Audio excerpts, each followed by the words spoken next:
Hi friends, welcome to our channel. ప్రిన్సిపల్లో రాష్ట్ర వ్యాప్తంగా ఉన్నటువంటి ప్రజలకి అదిరిపోయే శుభవార్త అయితే ప్రభుత్వం అయితే చెప్పిందండి. సో ఏంటి ఆ శుభవార్త అనేది క్లారిటీగా వీడియోలో ఎక్స్ప్లెయిన్ చేస్తాను. వీడియో వరకు కూడా స్కిప్ చేయకుండా లాస్ట్ దగ్గర చూడండి.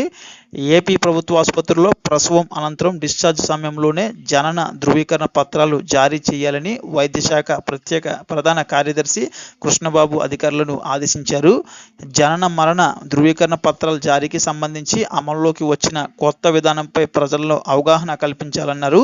సివిల్ రిజిస్ట్రేషన్ సిస్టమ్ పోర్టల్ ద్వారా పత్రాలు ఎక్కడైనా ఎప్పుడైనా డౌన్లోడ్ చేసుకునే సదుపాయం కల్పిస్తున్నట్లు పేర్కొన్నారు. మరి చూశారు కదండి, ఇక్కడ మరణ ధృవీకరణ పత్రాలు ఏవైతే ఉన్నాయో పత్రాలకి సంబంధించి కొత్త విధానం అయితే తీసుకొచ్చారండి.